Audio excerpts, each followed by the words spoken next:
Continuing with Jessie's questions, my 3 most important values or morals. I suppose I could say, what are my 3 most important sayings? Do not tread on the toes of the feet you may have to kiss tomorrow, which means, well, you all know what that means. Life is what happens whilst you're busy making other plans. Totally believe that. My life is an absolute testament to that. I did not ever plan to learn German or to live in Germany, marry a German, any of that, but it happened. What is the 3rd one? Oh, I was thinking about this the other day. I think one of them, another one would have to be what goes around comes around. I do firmly believe in that, or I like to, so that people get their comeuppance if they do something that they, someone horrible to someone else. But I know I have more, but that's all I can think of right now. Yeah, 3 things you couldn't live without, besides my family. I could not live without books. I adore reading. I have to read. If I don't have, I have about 8, at least 8 books, if not more actually, and magazines. In fact, if there's anything to read around, and I have the time obviously, I have to explore it and analyse it and all that kind of stuff. I need books. I really couldn't live without them. Other thing I couldn't live without is music. Couldn't live without I couldn't live without music. Yeah. Terrible. I need music around me. What else couldn't I live without? I don't know. Food? Everyone needs food. No, that's not what you meant. Love. I couldn't live without love in my life. But that's family again. I don't know. I don't know. I don't know what the 3rd one would be. If you could live anywhere in the world, where and why? I did a lot of thinking about this, and first of all I couldn't think of anywhere, and then I thought, duh, of course I know where I'd really, really like to live. Now it's actually spans 2 countries, but there is a region on the south of France that goes into Italy, the Languedoc, Roussillon, Provence, all that area, and then the very north of Italy down as far as Tuscany. If I could live anywhere on that kind of arc in the Mediterranean, I would be a very happy person, or at least I think I would. I love Italian. I can't really speak. I can order a pizza. Terrible. I can speak French. Yeah, and I would love to live in France over Germany, if I'm totally honest. But life is what happens whilst you're busy making other plans. Right, yeah, moving on. Amanda, what types of books do you indulge in? What books do you steer from? Okay, right. Types of books I indulge in. I like to read. I try and read as much because I can read in. Obviously, I read best in English. That's normal. I can read really quite easily in German. I sometimes I'd be reading something and I'm like, oh right, this is German. French, I have to make it. I can read it fine, but I have to make a bit of an effort occasionally, look up a word. But I try to read. I haven't been very good at this lately. Been a bit lazy in French actually, if I'm totally honest, because it's a bit harder.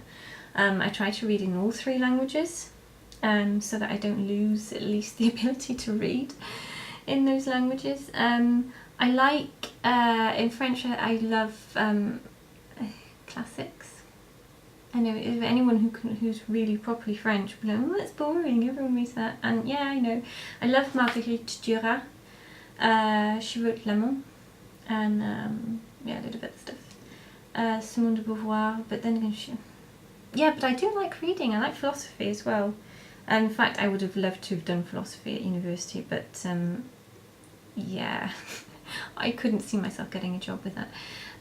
Everything over that, I read more or less anything in German. Anything, even I read Twilight. Not in German, I read that in English. I don't like Harry Potter. I tried Harry Potter, I'm like, ugh, no. Sorry, J.K. Rowling. I wish I was you. I wish I were you, sorry. Should be using the subjunctive then. Yeah, I will read a huge range. I don't just stick to the classics, especially in English. I will read a lot of modern books. I should really show you some. In fact, I tell you what, I'll do that in another video. I'll show you. The problem is they're all packed now. Oh, I love biographies from, you know, by women who have lived an interesting life. I actually have one right here. It is called, it's German, Die Weiße Masse, Corinna Hoffmann. I don't know if you've, can you see?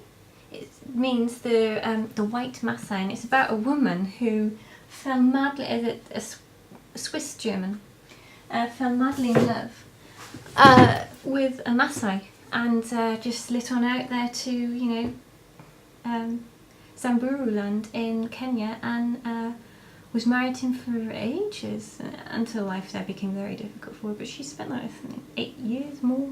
No, maybe not quite that long, but it's a very empowering, interesting story. I like stuff like that. Yeah, and I said I also like Twilight. I have a weakness there. What books do I steer from? Anything my mother tends to read at the moment. I know it's really unfair to say that. And by that I mean stuff like Daniel Steele. And if you read stuff like that, I'm really sorry. But books like that, I need 2 chapters before I know what's going to happen in the story, and it's just so boring. I like not to know what's going to happen. I like to feel, and I'm sure anyone who's studied literature, whether you study it in one language or several, you and anyone who's a film critic, watches lots of films, you know really fast what's happening in a story, and that really bugs me. I really like something that's unpredictable.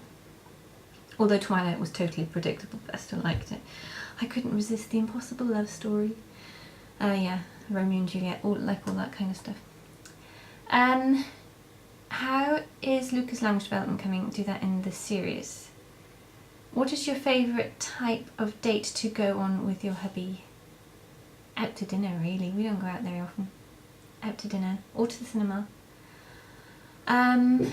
What type of personality or temperament does Luca have? I will do that here actually. Luca is actually a bit of a shy child to begin with. He takes about a half an hour to warm to people, especially children his own age. He's quite sceptical of children his own age actually. I do try and go and play dates, you know, as much as I can with him. I could do a bit more. But he's not really, I mean, he will play with them, but I can see he's not like, oh, yeah, great. Whereas, you know, some children are really excited to see children their own age. He's not like that. He likes adults a lot, and he likes older children. Now, if he sees a group of 8-year-olds playing something that for his age is very dangerous, he's like, yeah, I want to be part of that. I want to climb this climbing frame. And I think he just doesn't realise he's a toddler. He thinks he's big. He wants to do everything that big people do. Yeah, I don't know, personality type, I haven't really looked into that. Temperament, other things. He is extremely affectionate. He's a very, very loving, affectionate child. He's a bit cheeky at times, but I'm glad he is, otherwise I'd be worried. Very, very inquisitive. He's very nosy. He likes to analyse things. He wants to get his hands on everything new. Do I only like red wine, or do I like white too? I do like some white wine, not much if I'm totally honest. I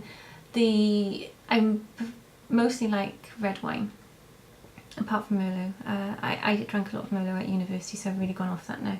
White wine, I really like Riesling, that's a German. I like mostly German white wines. They're quite crisp but fruity at the same time. And I also like Silvaner, but that's a wine from this region. It's a white wine. It's a bit like Riesling. Yeah, but really, really nice. It's not very well known outside Germany. It's a shame, because I think all the German wine that gets exported is all the crappy stuff. And because they do actually make really nice wine here, but they just keep it to themselves. Oh, I would.